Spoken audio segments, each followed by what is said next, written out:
വിശുദ്ധ മത്തായി ശ്ലീഹ എഴുതിയ സുവിശേഷം 21-ാം അധ്യായം 28 മുതൽ 32 വരെയുള്ള തിരുവചനങ്ങൾ. നിങ്ങൾക്ക് എന്തു തോന്നുന്നു? ഒരു മനുഷ്യന് 2 പുത്രന്മാർ ഉണ്ടായിരുന്നു. അവൻ ഒന്നാമൻ്റെ അടുത്ത് എന്ന് പറഞ്ഞു, മകനെ, നീ പോയി ഇന്ന് മുന്തിരിത്തോട്ടത്തിൽ ജോലി ചെയ്യുക. ഞാൻ പോകാം എന്നവൻ പറഞ്ഞു, എങ്കിലും പോയില്ല. അവൻ രണ്ടാമൻ്റെ അടുക്കൽ ചെന്ന് ഇത് തന്നെ പറഞ്ഞു. അവനാകട്ടെ, എനിക്ക് മനസ്സില്ല എന്ന് പറഞ്ഞു. എങ്കിലും പിന്നീട് പശ്ചാത്തപിച്ച് അവൻ പോയി. ഈ 2 പേരിൽ ആരാണ് പിതാവിൻ്റെ ഇഷ്ടം നിറവേറ്റിയത്? അവർ പറഞ്ഞു, രണ്ടാമൻ. യേശു തമ്പുരാൻ പറഞ്ഞു, സത്യം സത്യമായി ഞാൻ നിങ്ങളോട് പറയുന്നു, ചുങ്കക്കാരും വേശ്യകളുമായിരിക്കും നിങ്ങൾക്ക് മുൻപേ സ്വർഗരാജ്യത്തിൽ പ്രവേശിക്കുക. എന്നാൽ യോഹന്നാൻ നീതിയുടെ മാർഗത്തിലൂടെ നിങ്ങളെ സമീപിച്ചു, നിങ്ങൾ അവനിൽ വിശ്വസിച്ചില്ല. എന്നാൽ ചുങ്കക്കാരും വേശ്യകളും അവൻ വിശ്വസിച്ചു. നിങ്ങളത് കണ്ടിട്ടും അവൻ വിശ്വസിക്കത്തക്ക വിധം അനുദപിച്ചില്ല. മിശിഹായിൽ ഏറ്റവും പ്രിയമുള്ളവരെയും, നാം പുതിയൊരു കാലത്തിലേക്ക്, തേജസ്കരണ കാലത്തിലേക്ക് പ്രവേശിച്ചിരിക്കുകയാണ്. കർത്താവ് ഈ ലോകത്തിൽ വെച്ച് തന്നെ മഹത്വീകരിക്കപ്പെട്ടതിൻ്റെ മനോഹരമായ ദൃശ്യമാണ് തേജസ്കരണം എന്ന് പറയുന്നത്. അതുകൊണ്ടാണ് പത്രോസ് പറഞ്ഞത്, കർത്താവ് ഇവിടെ ആയിരിക്കുന്നത് വളരെ നല്ലതാകുന്നു എന്ന് പറയാനുള്ള കാരണം. ഇവിടെ ചിന്തയ്ക്ക് സഭ നമുക്ക് നൽകിയിരിക്കുന്നത് മത്തായി എഴുതിയ സുവിശേഷത്തിൻ്റെ 21-ാം അധ്യായത്തിൻ്റെ 28 മുതൽ 32 വരെയുള്ള തിരുവചനങ്ങളാണ്. ഇവിടെ ഒരു അപ്പനെയും 2 മക്കളെക്കുറിച്ചാണ് പ്രതിപാദിക്കുന്നത്. നമുക്കറിയാം, വേദപുസ്തകത്തിൽ ഏറ്റവും മനോഹരമായ വേറൊരു കഥയാണ് അപ്പനും 2 മക്കളും. ഇതതുപോലെ തന്നെയാണ് 2 അപ്പനും 2 മക്കളും. അപ്പൻ ഒന്നാമനോട് പറഞ്ഞു, നീ ഇന്ന് പോയി തോട്ടത്തിൽ ജോലി ചെയ്യണം. അവൻ വളരെ സ്നേഹത്തോടെ സന്തോഷത്തോടെ അവൻ പറഞ്ഞു, ഞാൻ പോകാം അപ്പ. പക്ഷെ അവൻ പോയില്ല. അവൻ പോകാമെന്ന് പറഞ്ഞതേ ഉള്ളൂ. രണ്ടാമനോട് പറഞ്ഞു, മോനെ, ഇന്ന് നീ പോയി തോട്ടത്തിൽ ജോലി ചെയ്യണം. അവൻ പറഞ്ഞു, എന്നെ കൊണ്ടൊക്കത്തില്ല, എനിക്ക് സാധ്യമല്ല. പക്ഷെ പിന്നീട് അവനതേക്കുറിച്ച് ചിന്തിച്ചു, പശ്ചാത്തലിച്ചു. അവൻ പോയി തോട്ടത്തിൽ ജോലി ചെയ്തു. കർത്താവ് ചോദിക്കുന്നതിൽ ആരാണ് പിതാവിൻ്റെ ഇഷ്ടം നിറവേറ്റിയത്? ആൾക്കാരെല്ലാം പറയും രണ്ടാമൻ. എന്നിട്ട് കർത്താവ് ഇതിൽ നിന്നും ഒരു കൺക്ലൂഷനിൽ എത്തുന്ന ഇതാണ്: നിങ്ങൾക്ക് മുമ്പേ ചുങ്കക്കാരും വേശ്യകളും സ്വർഗരാജ്യത്തിൽ പോകും. പ്രിയ സഹോദരങ്ങളെ, ഇത് യഥാർത്ഥത്തിൽ ക്രിസ്തുവിനെ അറിഞ്ഞവരും ക്രിസ്തുവിനെ സ്നേഹിക്കുന്നവരും ക്രിസ്തുവിനെ വിശ്വസിക്കുന്നവരും ക്രിസ്തുവിനെ അനുകരിക്കുന്നവരും തമ്മിലും, ക്രിസ്തുവിനെ കേട്ടിട്ടില്ലാത്തവരും ക്രിസ്തുവിനെ അറിഞ്ഞിട്ടില്ലാത്തവരും വിശ്വസിച്ചിട്ടില്ലാത്തവരുമായ 2 വിഭാഗത്തെക്കുറിച്ചുള്ള ഒരു സംഭവമാണ്. ഒന്നാമത്തവർ യേശുവിനെ അറിഞ്ഞവരാണ്. പക്ഷേ അവരെല്ലാം യേശുവിനോട് ചെയ്യാമെന്ന് പറഞ്ഞു. മാമോദീസായിൽ അവർ പറഞ്ഞു, സാത്താനെ നിന്നെ ഉപേക്ഷിക്കുന്നു, മിശിഹ നിന്നെ ഏറ്റുപറയുന്നു. പക്ഷേ ജീവിതത്തിൽ അവർ പലപ്പോഴും ദൈവത്തെ മറന്ന് ജീവിക്കുന്നു, ദൈവത്തെ ഉപേക്ഷിച്ച് ജീവിക്കുന്നു, ദൈവഹിതം അന്വേഷിക്കാതെ ജീവിക്കുന്നു. പലപ്പോഴും അവർ ദൈവീയ കാര്യങ്ങൾ നിസ്സാരമായി കരുതുന്നു. അവരതിനേക്കാൾ പ്രധാനമായിട്ട് ലൗകിക ഭൗതിക കാര്യങ്ങൾ മുൻതൂക്കം കൊടുക്കുന്നു. നമുക്കറിയാം, ഒരുപാട് വിശ്വാസികളുണ്ട്, ക്രിസ്ത്യാനികളുടെ മാമോദിസ മുങ്ങിയവരാണ്. പലരും പള്ളി പോകാറില്ല. അവർ പലരും പള്ളിക്ക് കൊടുക്കാനുള്ളതൊന്നും കൊടുക്കാറില്ല. വീടുകളിൽ പ്രാർത്ഥിക്കാറില്ല. ഇതൊക്കെ എന്തിനാണ്? വെറുതെ വേസ്റ്റാണ് എന്ന് പറയുന്ന ഒരുപാട് ആളുകളുണ്ട്. ഇനി പോയാലോ, ദേവാലയത്തിന് പുറത്ത് നിൽക്കുന്നവരുണ്ട്, ദേവാലയത്തിനകത്ത് കയറത്തില്ല. ഇനി അകത്ത് കയറിയാലോ ഒരു കൂട്ടരുണ്ട്, തൂണും ചാരി നിൽക്കുന്നവരുണ്ട്, പുസ്തകം എടുക്കത്തില്ല, പാട്ട് പാടത്തില്ല, പ്രാർത്ഥന ചൊല്ലത്തില്ല, കൗദാശിക ജീവിതത്തിൽ പങ്കുപറ്റത്തില്ല. വിശ്വാസമുണ്ടോ എന്ന് ചോദിച്ചാൽ സംശയമാണ്. ഇവരാണ് ഒന്നാമത്തെ കൂട്ടർ. എല്ലാം ചെയ്യാമെന്ന് പറയും, പക്ഷെ അവർ ഒന്നും ചെയ്യത്തില്ല. കുഞ്ഞുങ്ങളെ അവർ വിശ്വാസം പഠിപ്പിക്കത്തില്ല.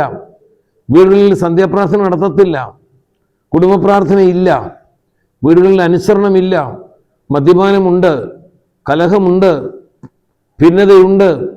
ഒക്കുമെങ്കിൽ കുടുംബ ബന്ധങ്ങളെ വേർപെടുത്തുവാൻ ഇവർ തയ്യാറാണ്. ഇതിനൊന്നും അവർക്ക് പാപമായി തോന്നുന്നില്ല.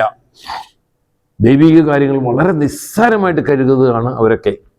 കാരണം അവർ വിശ്വാസം കിട്ടിയവരാണ്, മതിലെ കിളിച്ചവരാണ്, മാമോദിസ മുങ്ങിയവരാണ്, മർത്തമ ക്രിസ്ത്യാനികളാണ്, പാരമ്പര്യമുണ്ടവർക്ക്, പണമുണ്ടവർക്ക്. പക്ഷേ വിശ്വാസത്തിലുള്ള ആഴം ഇല്ല. ഒരു പല കാര്യങ്ങളും ദൈവത്തിന് വാഗ്ദാനം ചെയ്യും. കൽപ്പന പാലിച്ചോളാം, അവർ കൽപ്പന അറിയത്തുപോലുമില്ല. വചനം പാലിച്ചോളാം, വചനം വായിക്കാറില്ല. യേശുവിന്റെ തിരുശരീരവും രക്തവും ഭക്ഷിച്ചോളാം, ദേവാലയത്തിൽ പോയി അത് ഭക്ഷിക്കും. വിശ്വാസമില്ലാതെ, വിശുദ്ധിയില്ലാതെ, വിവേകമില്ലാതെ അതിൽ പങ്കുപറ്റുന്നവരാണ് പലരും, പ്രിയ സഹോദരങ്ങളെ. ഇതാണ് ഒന്നാമത്തെ കൂട്ടര്. അവരെല്ലാം ചെയ്യാമെന്ന് പറയും, നൊയമ്പ് നോക്കില്ല, ഉപവാസം എടുക്കില്ല, ദുഃഖവെള്ളിയാഴ്ചയും മറ്റതുപോലുള്ള ദിവസങ്ങളിൽ പോലും ദൈവത്തിൽ ആലയത്തിൽ പോയി എന്ന് വരുത്തും. നൊയമ്പ് ദിവസങ്ങളിൽ ഇറച്ചിയോ മീനോ മുട്ടയോ മദ്യമോ മയക്കുമരുന്നോ ഒക്കെ കഴിക്കാൻ പ്രയാസമൊന്നുമില്ല. ലോകത്തിന്റെ പോലും നിയമങ്ങളെ തെറ്റിച്ച്, പ്രകൃതിയുടെ നിയമങ്ങളെ തെറ്റിച്ച് ജീവിക്കുന്ന അനേകം ക്രിസ്ത്യാനികളുണ്ട്. കള്ളക്കടത്ത് നടത്തുന്നവരുണ്ട്, കാപ്പട്യം ചെയ്യുന്നവരുണ്ട്, വഞ്ചന നടത്തുന്നവരുണ്ട്, പണത്തിന് പലിശയ്ക്ക് പണം കൊടുക്കുന്നവരുണ്ട്, മറ്റുള്ളവരെ ആക്രമിക്കുന്നവരുണ്ട്, ദ്രോഹിക്കുന്നവരുണ്ട്. ഒരു വിശ്വാസികളാണ്, അവർക്ക് പശ്ചാത്താപമില്ല, അവർ അനുതാപമില്ല, ചെയ്യുന്നത് പാപമാണെന്നുള്ള ബോധം അവർക്ക് ഇല്ല. വളരെ നിസ്സാരമായിട്ട് അവരതിനെയൊക്കെ കരുതും. നിസ്സാരമായി കരുതുന്നതിൻ്റെ അർത്ഥം എന്താ, അതിൻ്റെ പ്രയോജനം എന്താണ്, അല്ലെങ്കിൽ അല്ല അതിൻ്റെ ഭാവി എന്താണ്? കിട്ടേണ്ട കൃപ മുഴുവൻ നഷ്ടപ്പെട്ടു പോകും.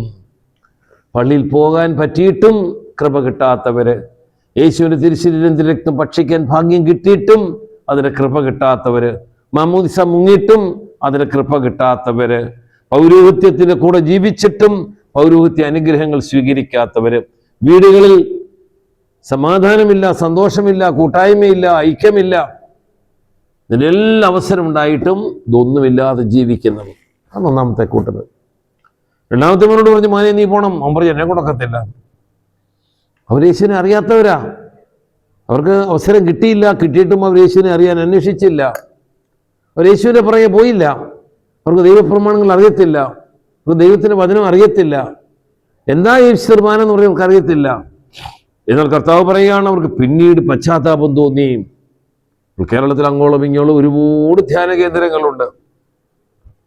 എല്ലാ ധ്യാന ഗുരുക്കന്മാരും സമ്മതിക്കുന്ന ഒരു കാര്യമുണ്ട്, അത് കുട്ടികളാണേലും യുവജനങ്ങളാണേലും മുതിർന്നവരാണേലും ധ്യാനകേന്ദ്രങ്ങളിൽ വരുന്നവരിൽ പരിശുദ്ധാത്മാവ് അഭിഷേകമുണ്ടാകുന്നത് ഭൂരിഭാഗവും പ്രജാതികൾക്കാണ്, വിശ്വാസത്തിൽ വരാത്തവർക്കാണ്. അവർ പിന്നീട് വിശ്വാസം വരും.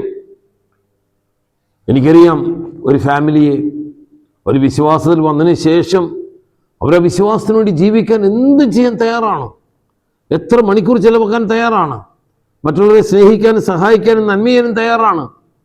എന്നാൽ പരമ്പരാഗതമായ വിശ്വാസമുള്ളവർക്ക് അവർക്കിതൊന്നും വേണ്ട. ദേവാലയത്തിൽ ബലിയർപ്പണം തുടങ്ങിക്കഴിഞ്ഞാൽ ഒരു പള്ളി വരത്തുള്ളൂ. പ്രസംഗം അവർ ശ്രദ്ധിക്കത്തില്ല, പ്രസംഗം അവരെ ഒരു ശകലം പോലും മാറ്റത്തില്ല, അവരുടെ ജീവിതത്തിലേക്ക് മാറ്റം വരുത്തത്തില്ല, അവിടെ നടക്കുന്ന ഒരു ആത്മീയ കാര്യങ്ങളിലും അവർ സഹകരിക്കത്തില്ല. ആലോചിച്ച് നോക്കുകയും ഇതൊരു ദയനീയമായ അവസ്ഥയാണ്. ദൈവം എല്ലാം വാരിക്കോരി അവർ കൊടുത്തിട്ടും അതിൻ്റെ കൃപാവരം ലഭിക്കുവാൻ അവർക്ക് ഭാഗ്യം കിട്ടുന്നില്ല.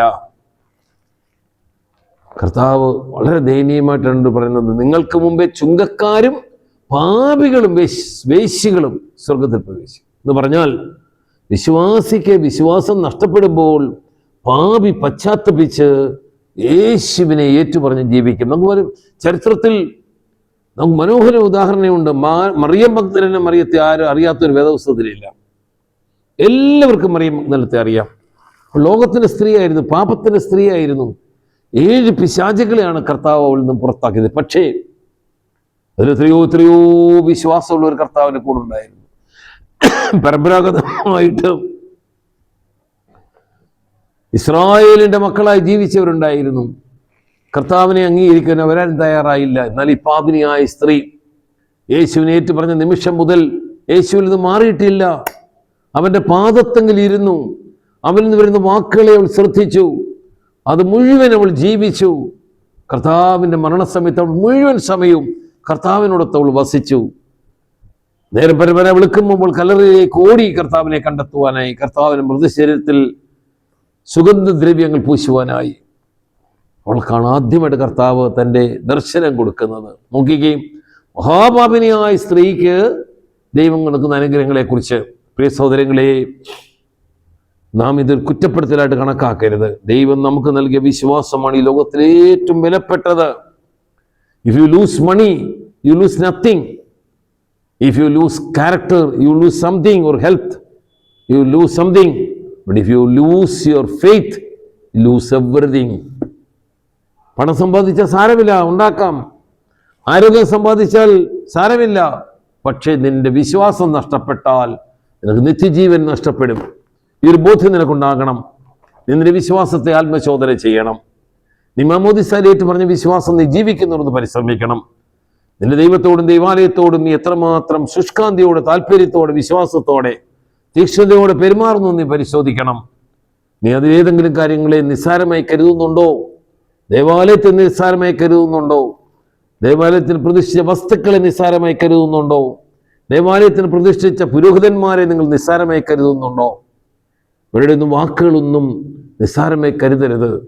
അതെല്ലാം ദൈവികമാണെന്ന ചിന്തയോട് ദൈവികമായ എല്ലാത്തിനെയും വില കൊടുത്ത് വില വാങ്ങുവാൻ നിങ്ങൾക്ക് തയ്യാറാകണം. കർത്താവിന് വേണ്ടി സമയം ചെലവഴിക്കാൻ തയ്യാറാകണം. കർത്താവിന് വേണ്ടി പണം ചെലവഴിക്കാൻ തയ്യാറാകണം.